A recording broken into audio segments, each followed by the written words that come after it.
Om Namo Bhagavate Vasudevaya.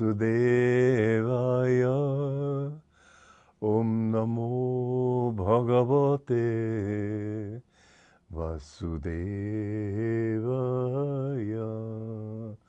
Om, I bow to the Lord Vasudeva. Joy to you, friends. We're reading from the second chapter of the Bhagavad Gita and coming in toward the end of it. This is stanza or sloka 66. Those with unsettled consciousness have no discrimination. Those who are unmeditative cannot know peace. And for those who lack peace, how is happiness possible? Most people are always, I remember being in a barber shop in Rome one time a few years ago, and the barber was playing the television. And I don't watch television, and so I don't know about these things, but watching or having it inflicted on me while I was having my haircut, I noticed that the scenes changed every 2 seconds. When your mind is that restless that you can't dwell on anything for longer than 2 seconds, when you've got to keep flitting, then how are you going to find any kind of peace? And many people think, well, when I'm excited, that's when I'm happy. I remember I talked to somebody who worked in a rock and roll recording studio, and many musicians would come by every day and talk about all sorts of extremely worldly things. And I said, what do you see in rock and roll? And she said, well, it's now, man, it's now. I said, what about Mozart? Oh, Mozart, he's dead. Well, the thing is that he was a lot more alive than she was, or than the music she liked was. Happiness does not come from restlessness. And this is what television tries to convince you, that the more excited, the more restless, the more things you have, the happier you'll be. But you're not happy. At the day's end, you're unhappy. Unhappiness comes from restlessness. How, without peace, can you ever know happiness? Happiness is not excitement. Happiness always, if you identify it with happiness, it will always lead to depression. So you'll be happy one moment, depressed the next. And every 2 seconds, you'll be shifting from one state of mind to its opposite.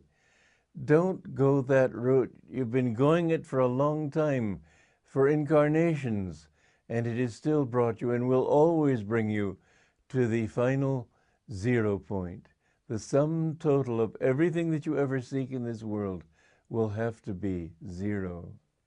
When you can become calm in yourself, then it isn't, as I've said before, you don't become apathetic. You become centered, and then you find that your own nature is bliss. You don't become bored. Many people sort of with their feet tapping and looking around, so what's next, what's new? You don't need news. You need just that eternal now. When you have peace in your heart, when you can go everywhere and not feel that you need to go anywhere, when you can go nowhere and feel that you're perfectly content going nowhere, then you find that you have peace of mind. And in that peace, the more you get centered in your own self, the more you know that peace of the soul. Let's read the next stanza. A boat moving on water may be swept off its course by a gale. So discrimination may be swept from its path by the vagaries of sensory influence. And so it is that we are like a boat in a high sea, and we have no direction, no control over it. And one moment we're up, next moment we're down. We don't know where we're going. When you have no control over your life, there is a lack of security. There's lack of certainty. You don't know when you may lose all your money. You may lose your home. You may lose your wife or husband or children. Death is a constant threat. Just today, a very dear friend of mine died of a heart attack. And my feeling was, there's no death. I felt that she's happy wherever she is, and that's the important thing. And I felt that presence and felt she was happy is happy. And her husband also is a dear friend of mine. And of course it's hard for him when you lose your wife. And yet, finally, we will lose everybody. There isn't anybody who will stay with you, and sooner or later, you will lose them by leaving this world yourself. This world is a charnel house. Get away from this ocean of suffering and misery. Go to the one truth, which will give you security forever. And only in that state can you actually see these souls. As Yogananda, when people died, he could go into the other world and see them there. This is the one of the benefits when you attain union with God, that you can go anywhere in the universe, see all your friends of past incarnations, see all those who were dear to you, help them to fulfill any lingering karma they may have with you.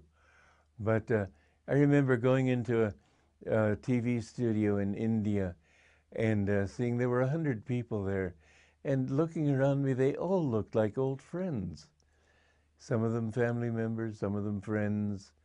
But it's wonderful to have this sense of kinship with everybody that you get when you have discrimination, when your mind is calm, when you're centered in yourself, and you're no longer a boat being swept by the tides and by the winds, but still in your own inner self.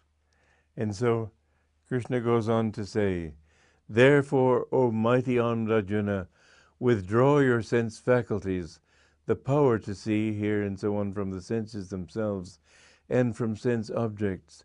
Thus will your wisdom become firmly established. It's interesting, there's not just the sense of sight, there's also the power to have that sense of sight. That is inside. There's the sense and there's the power behind it. Hearing and the power to hear. See is tasting and the power to taste. All the senses have their corresponding inner sense, which is the power to enjoy the world. We want to go inward behind that power even and understand that everything is just a manifestation and extension of the inner self. When you do that, then you find all your senses become enlivened. The sights you see will be more thrillingly colorful, delightful. Sounds will be more thrilling. Everything will be more beautiful. Your senses become very keen when you have that inner sense of oneness. So, love God. This is what I want to say. There was some man who came to Yogananda with many questions, and they were all very intellectual. And the man read his first question. Masters, my guru's answer was, love God. The man thought, well. And so he asked his next question, love God. Third question, love God. And the master got up and walked out. And this man, ever since then, has said, well, even masters have their faults, thinking that was his fault. Without love of God, what can you know? What do you understand? Everything without love has no meaning. It's just a jigsaw puzzle. You have to go beyond the senses and beyond the reason and beyond the mind and understand that you and he are one forever in that bliss, and all understanding will then be yours. Joy to you.